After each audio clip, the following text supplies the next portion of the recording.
Alright, so welcome to the Captivate tutorial on configuring your DMX setup, your DMX universe. So we're going to start off in the DMX configuration page, and I'm going to add a fixture here. So my first fixture is going to be this one up in the middle. It's a derby by a company called Nats, and this intensity slider here, it's going to make sense why this exists in the next video. But in this case, you just kind of want to decide how intense is this light, how much attention does it grab. And so this one is not intense, it's actually a very chill light, and so I'm going to leave the intensity at the minimum just to tell Captivate that this light doesn't take a lot of attention. It doesn't grab a lot of attention. And then this particular fixture has 7 channels, so I'm going to add 7. This first one is a master, so from 0 to 255. This one is a color channel, it's closest to red. These colors this fixture doesn't exactly have RGB, but it's got like a variety of colors in each of these channels, and I think they most closely correlate with red, green, and blue here. And then the 5th channel is actually a strobe channel, and with Captivate, when you pick your strobe value, you're gonna wanna, it's gonna look best if all of your fixtures are strobing at about the same speed. So what I'm gonna do here is connect my DMX device by going into the connections here and selecting it. And once I've done that, I can go over here to my DMX page, and to the DMX console. And since I've got a master here, and then I've got my RGB, I'm going to turn all those on so I can see my light operating here.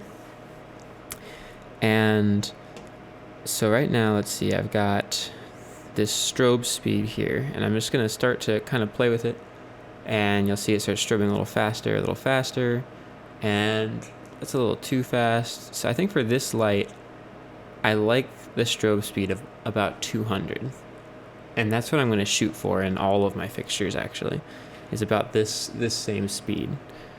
So I'm going to go back here, I'm going to set this target strobe speed to 200, and then for these next two, this one is actually just kind of dictates the speed of the spin on this light. So I'm going to set that to 130, somewhere in the middle. And then this just gives it different modes to use, and we're going to use DMX mode, so that's actually we're going to let that stay at 0 and just leave that as the other channel. And so at this point, our derby fixture is ready to go. I'm going to reset my DMX overwrites here, and I'm going to add it into the universe. So let's see. It's going to be at channel 1, and this is the light I want to add. And you'll notice here that this X is green, this Y is grayed out. So you can position fixtures in X and Y coordinates over here in your fixture placement. But in my case, I don't have that many fixtures, so I'm just going to use the X-axis. And I'm going to ignore the Y entirely. So I'm going to say this fixture is pretty much dead center in my setup, so I'm going to center it. You can also, if you hold Command, you can change how wide the fixture is, but this fixture is pretty much just a point, so I'm going to leave it very narrow. And at that point, we're done with that fixture. So let's move on. The next thing I'm going to add is a par. So that's going to be these 4 on either side of my derby light. These are by just some Amazon company, Yeesaw.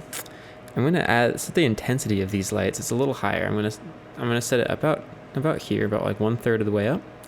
These actually have 8 channels, so I'm going to add 8 channels. The first one is the master channel. Again, 0 to 255 works great for this light.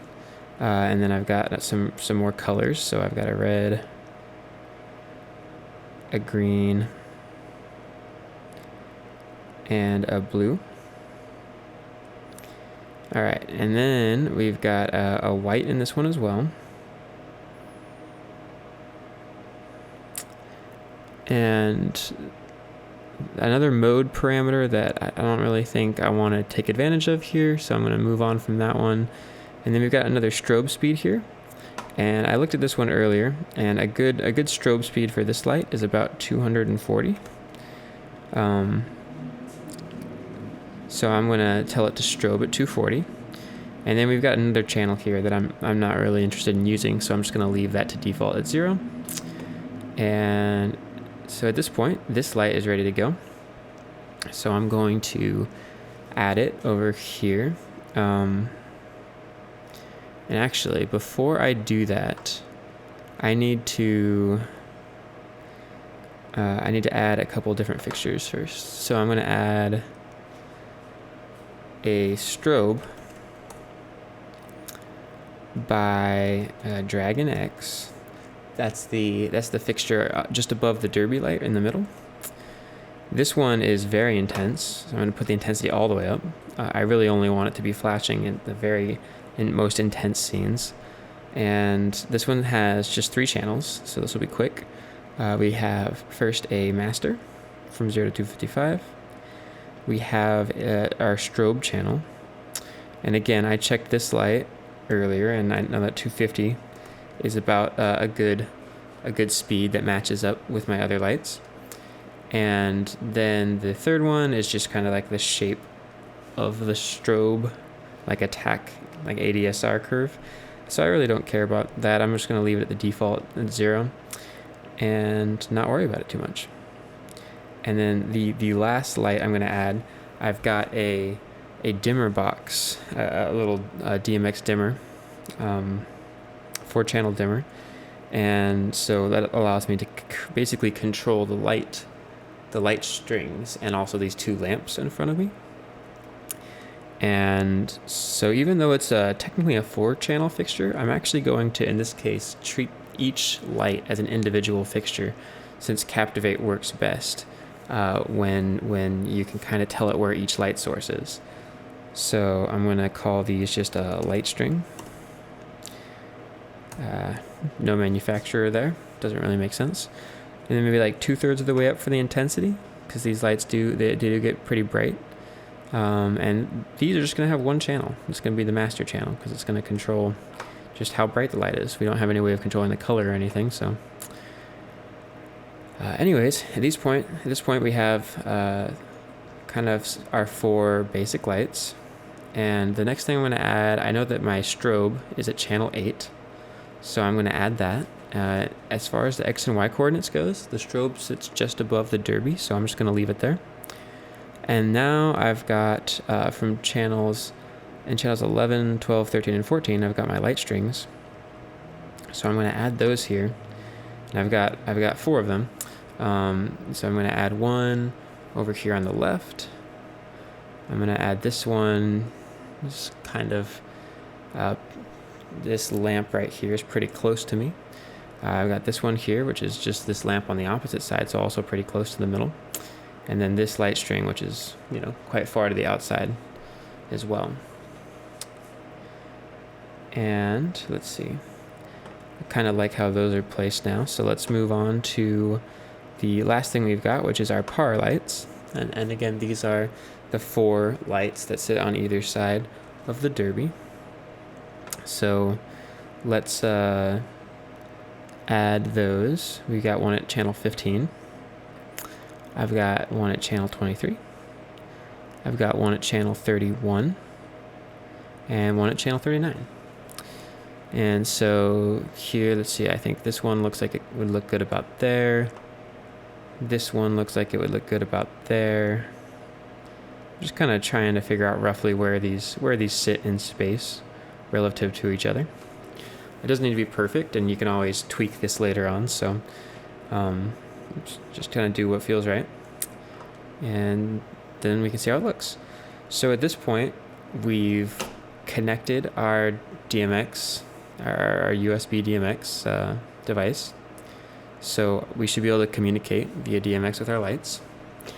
We've told Captivate what fixtures that we have and kind of like where they exist in our universe, both like what channel they're at, but also physically where they are in the world. And so now If I start here with this first default scene, you'll notice the first scene is actually all off. But so if I go to the next scene, and you'll notice we have we have something happening here. And we're going to get into how this works and how you can create these scenes and modify these scenes later. But the really cool thing about Captivate is the way that the lighting works is you kind of just get a variety of scenes out of the box, and you don't have to work too hard for them. All we needed to do was tell it kind of what fixtures we had and where they are and what speed they strobe at, and we kind of get all of these cool default scenes. And you'll notice that they're kind of getting more and more epic, these scenes, as we go. And those are all things that we'll touch on in the next video. Anyways, thanks for watching.